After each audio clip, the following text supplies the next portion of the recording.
Thank you very much. I'm here with amazing after that victory. First off, congratulations, good stuff. When I talked to Dyrus earlier, he admitted that you guys hadn't done your homework that much yesterday. How was it reflected in picks and bans that you guys have caught up now? I mean, yesterday we rather tried to pick away something that they're strong on, and really didn't follow our game plans. So even though we kind of did our homework, we didn't really show it off. So today we differentiated from it and really tried to get what's strong and what's working for us and what has been working for us in the past, and we follow through with it. Yeah, absolutely, and it came to show 12 minutes, 50 seconds in, I think, an ace. Tell me how you went from there, and of course, you can't be too overconfident in that moment. I mean, when you see the ace sign at 12 minutes, you're like, what the hell is happening? And, well, from there, we just got to stay controlled. I kind of went away from that, suicided more or less on top side. But overall, from there on, you just want to be controlled, try to snowball the game, and really be methodical about everything. Yeah, absolutely. Methodical play coming out of you guys and then finishing it off. You, very strong performance on Lee Sin. I feel like yesterday you couldn't really put your mark on the game. How come you're able to do it and contain a rising jungler here like Wins? I mean, yesterday was completely different too, due to our picks and how we approach lane phase. So Insec, who's a great jungler, obviously, had a really strong impact, and I basically let him farm to level 6. And this game it's different. It was different, where I had the impact pre-6, didn't let Rengar farm for free, and punish his lanes, whereas he was just trying to get the level 6 and try to have impact due to that. It seems like you're picking up much as you go and play here on the world stage. I listened to your vlog where you said, well, the synergy between mid lane and jungle in Korean players especially is so crazy. Is there anything else that you've discovered here by playing on stage versus these teams? I mean, what I discovered is that none of these teams is really afraid to show off what they can do.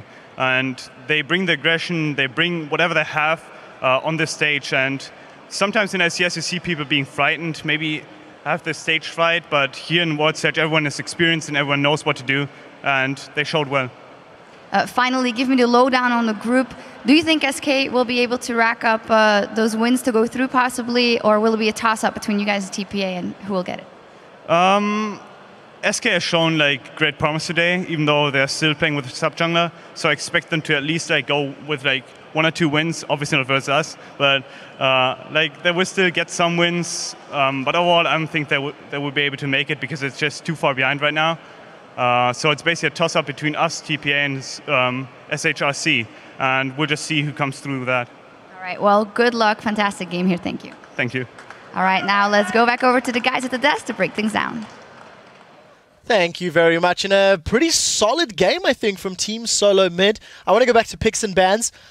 First of all, wins on Rengar. Definitely not Insec. It was closer to Crumb's level of performance, not Insec level. Wow. The game played out a 4v0 meta almost. I want to go early game and throw it straight over to Crepa because we saw those lane swaps, and I know you guys were discussing it backstage. Yeah, basically what ended up happening is they late picked Leona, and then somehow they were afraid to play it into the Janna Kog'Maw, so they swapped away from it. And that kind of led to something really interesting, especially with how the minion management come. We have a replay coming up. I don't know if it's now or later. Give it a few points, because I think Monty's also a bit confused about that early game and the lane swaps. Yeah. It was some pretty sloppy play on the map too, and we had a kind of weird pseudo skirmish in the mid lane, after which, because Leona was already down in the bottom side, I feel there perhaps was an opportunity to go ahead and use TP for Lulu to get into the bottom lane. Both teams could have used TP. Yeah, it was wave on tower. Yeah, it was actually pretty poorly played from both sides. There wasn't a whole lot to like. Lack of understanding, misplay. Where does it come from? I mean, if mistakes were made on both sides, was it a circumstance of events, champions? I feel it was over caution. I think that it was a nerve issue because both of these teams should know how to do this at this point. It generally stems from not seeing enough people on the map, and then in scrims you'll take that risk and all, but on the world stage you don't want to be that guy that TP's back to lane and just gets caught by people. Well, I disagree. Everybody was in the mid lane instantly before that happened, so we had a pretty good idea of where everybody was. But here's the issue, is when a lane is slow pushing and you teleport to it, you signal, guys, 4v0 dive me, where a jungler's off the map, the other top laner can TP in to join, and again, you've got a Leona down there, right, who's ready to dive someone like Rumble, who has very poor escape tools. Dyrus could have definitely by the time nobody could have been even close to Darius. So but yeah, whatever. that actually leads us to the replay. You were talking about a slow push lane, 4v0.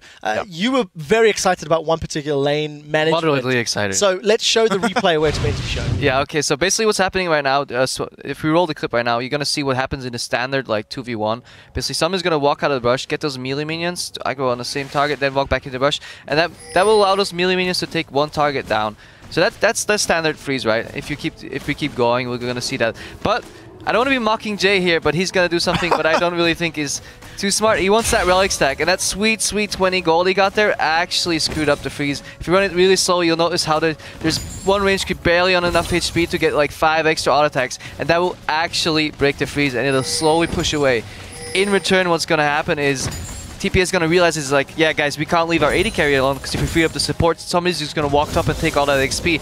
So they hover around top lane, having a 4v0 dive ready. TSM spots the fast push on top lane and actually reacts immediately by just pushing in the wave even quicker. I think BB, once he noticed that this wave is pushing, just instant shove it into the tower, so he can free up his support. But people are just, we can take the replay down by now. People are just hovering on that lane way too long, and it just, I just wanted to highlight how this one attack, this one minion that you take down 2 auto attacks from creeps too early can ruin an entire freeze. The hunger for the gold. Yeah, and the other thing about that, too, is this is how we used to play lane swaps back in the 4v0 meta, and so the correct response here is if you are going to stack a minion wave like that, you have to figure out a way to zone the enemy top laner off the turret. So in a way, this could have actually been quite surprising by reverting kind of to a previous lane swap meta, but I just don't think they thought enough about that during the game. No, they didn't. Let's expand a little bit more. As the game progressed over the next 10 to 15 minutes, TSM completely stamped authority, cross-map ace, plus Dragon. Impressive. After punishing TPA for starting the Dragon in the first place. Yeah. And well played. Freak, what's your comment on that? It was a lot of miscommunications here, because at the very start, you've got these guys starting Dragon, they're trying to two-man the Dragon, and they're actually going to get it. And they pull off because Dyrus teleports in, and the thing is, Achi doesn't communicate. All he has to do is run in there, and he run in and he flash ults to stop the teleport. If he had let his team know he was going to stop the teleport, they finish the Dragon, they don't take that extra 200-300 damage, they don't die to Bjergsen, Amazing doesn't steal it. Now the jungler and mid laner are freed up to not allow that bot lane dive that TSM then gets on them, and then they're not low health so that Amazing and Bjergsen kill the mid laner afterwards. Like, this all stemmed because Achi didn't tell them 2 seconds earlier, I'm going to stop the teleport. I can see that working out. Probably you haven't chimed in too much yet. As the cross-map ace happened, TSM got control, didn't let go.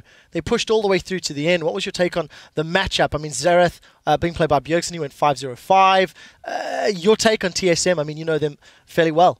I was actually really happy that Bjergsen didn't get a lot of jungle help this game, because it started off and it seemed a little rocky. He was actually chugging a lot more potions than he should be in that matchup, because I've seen him win it before. And it wasn't going too great, and then he gets that Dragon Steal and hits all 3 ults onto Rengar, and right after that, that just fired him up. And after that, he goes the ace mid lane, and then that game just snowballed off of that. But it was really happy just to see him kind of like do it all by himself, get his lead by himself. And we know he has the ability to. Right, yep. I'm going to instigate some trouble here. Deficio called Janna the MVP champion pick of that game.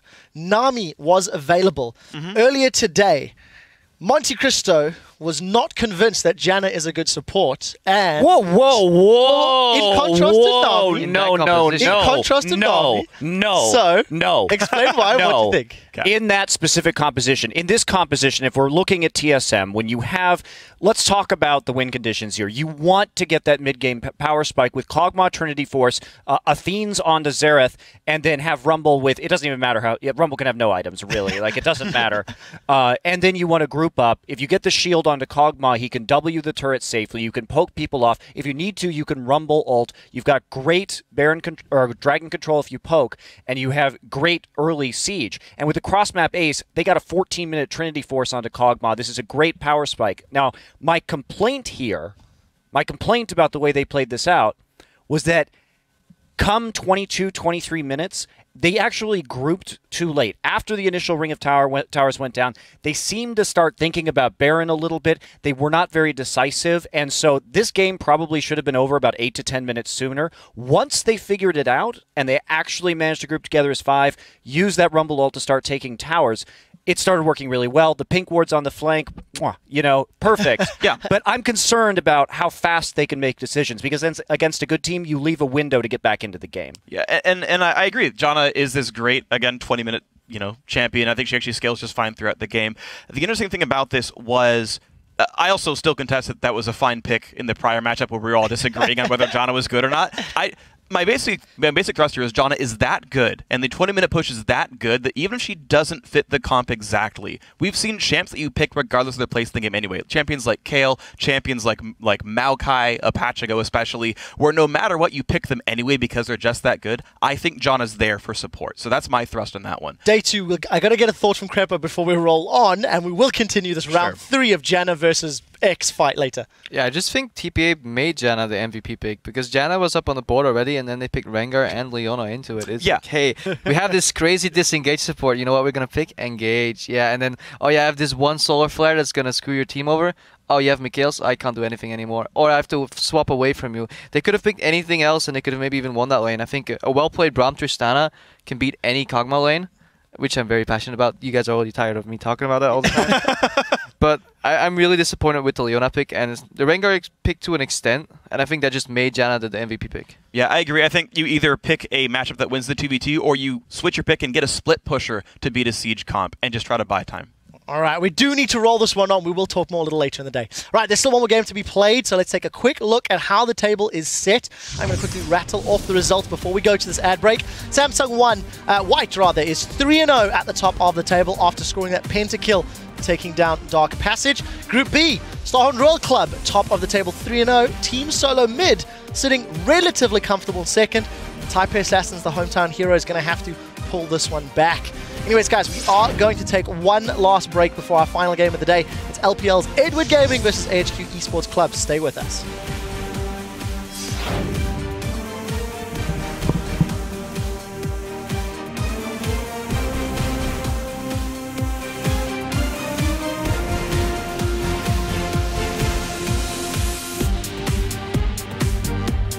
World Championship 2014, my bro. But amazing in the back pocket. He gets the cripple down. He's able to lock it. It's Achi going down for first blood. Dyrus can throw down a red carpet. It's right across them. Jay gets locked up pretty hard, but the damage really is not following through just yet. Jay going to be looking for a solar flare. It locks down Dyrus, but he's already got the equalizer damage out. Zanya's across the board. You're looking good, gentlemen.